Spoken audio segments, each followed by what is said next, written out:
청소 여러분 반갑습니다. 정태영 전도사입니다. 오늘부터 교회에서 중요한 절기 중 하나인 사순절이 시작되었습니다. 사순절이 무엇일까요? 잘 모르겠죠. 사순절은 예수님의 오심과 사역과 십자가 사건과 부활을 깊이 생각하고 감사하는 기간인데, 특별히 부활절 앞쪽에 있는 46일, 그 중에 주일이 6일이 들어있어요. 그래서 6번의 주일을 제외한 40일 동안 특별히 묵상을 하고 금식 기도를 하며 예수님께 깊이 감사를 느끼는 기간입니다. 그래서 올해 부활절은 4월 4일입니다. 4월 4일에서 46일 앞에 있는 2월 17일, 바로 오늘부터 사순절이 시작되었습니다. 참정교회에서 여러분과 처음으로 함께 보내는 사순절입니다.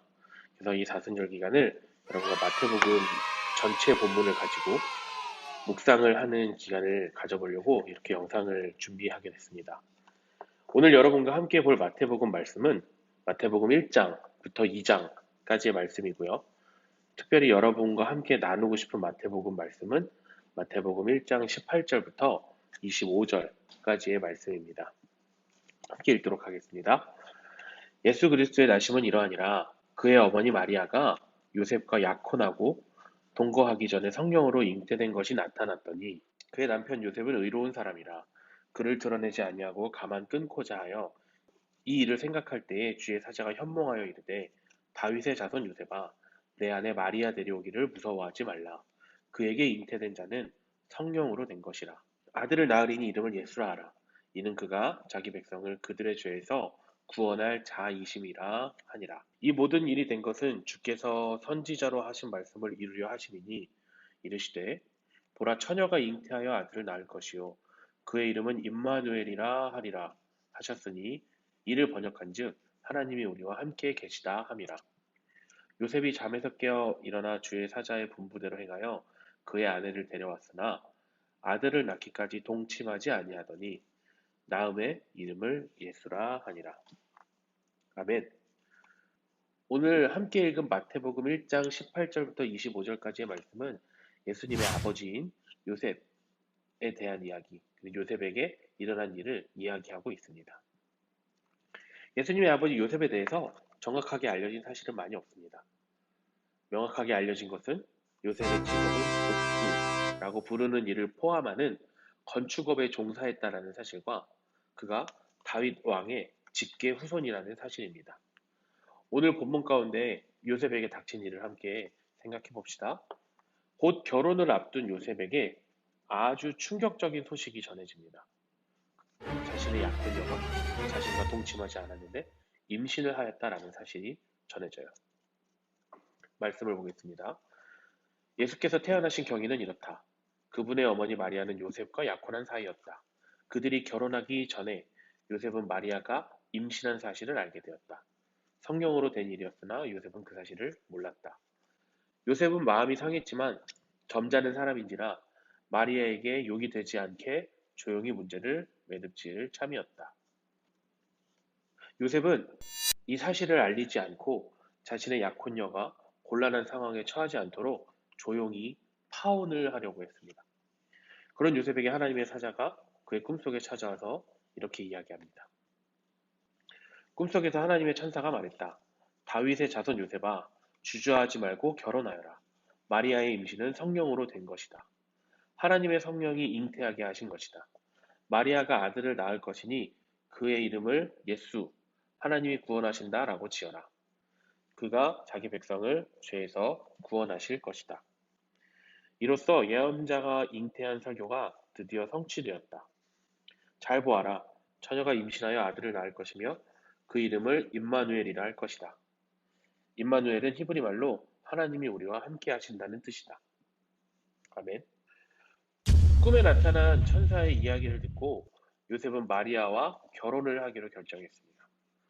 마리아가 예수님을 성령으로 잉태한 사실, 결혼하기 전에 남자와 동침하지 않고 임신한 사실을 믿었습니다. 요셉은 마리아 뱃속에 있는 아기는 하나님께서 보내신 아기라는 사실을 믿었습니다. 만일 요셉이 이 사실을 믿지 않았다면, 그래서 파혼을 했다면 마리아 뱃속에 있는 아기는 다윗의 혈통으로 태어나지 못했을 것입니다.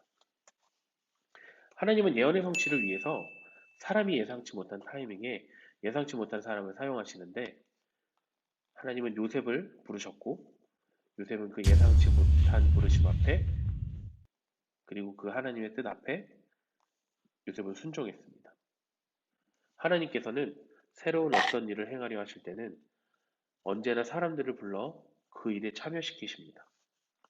그것도 종종 자격이 없어 보이는 사람들, 때로는 놀라서 당황해하는 사람들도 참여시킵니다. 하나님은 이렇듯 새로운 방식으로 사람들에게 자신을 믿도록 요청하시고 그들이 보이는 당연한 반응, 인간적으로 따를 수 없고 인간적으로 동의할 수 없는 것으로부터 나오는 그런 반응들을 물리치심으로 하나님의 말씀을 듣게 하시며 무슨 일이 어떻게 진행되는지 그 계획 가운데 있는 사람들은 정확하게 알지 못한 채로 그 일을 행하게끔 하십니다. 하나님만을 의지하고 순종하게 하시는 거죠. 이런 삶의 태도는 하나님께서 우리의 삶 평생에 요청하시는 것입니다. 우리가 성경을 읽을 때 또 하나님을 믿고 하나님을 알아갈 때 필요한 태도는 요셉과 같이 겸손함, 예수님과 같이 겸손함입니다. 겸손은 뭐라 그랬죠? 하나님의 뜻을 끝까지 지지하는 것입니다.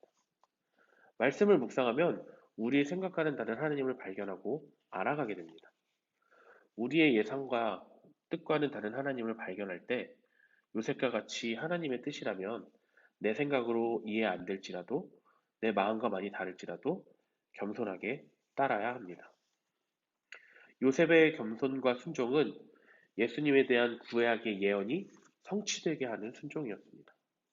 그리고 마지막 절을 보면 아기의 이름 역시도 하나님의 뜻을 따라 예수라고 요셉은 지었습니다. 앞으로 39일간 말씀을 나누고 묵상할 텐데 이 기간 동안 하나님의 말씀을 같이 보면서 우리의 생각으로 이해가 안 되고 우리의 마음으로 동의할 수 없을지라도 새로운 마음으로 말씀을 보고 읽으며 깨달은 것을 갖고 우리의 평생의 삶을 살아내기 위한 준비를 할 수 있는 아주 소중한 시간이었으면 좋겠습니다. 요셉처럼 우리가 우리의 생각으로 이해가 안 될지라도 하나님의 뜻이라면 겸손하게 순종하는 삶의 태도를 언제나 취할 수 있는 여러분과 제가 되기를 바랍니다. 함께 기도하겠습니다. 하나님, 우리가 성경을 읽을 때 우리가 깨닫고 알 수 있도록 은혜를 베풀어 주시옵소서. 하나님께서 원하시는 곳에 하나님께서 원하시는 모습으로 하나님의 인도하심을 따라 사는 우리 모두가 될 수 있도록 성령 하나님 우리를 도와주시옵소서. 예수님의 이름으로 기도드립니다. 아멘.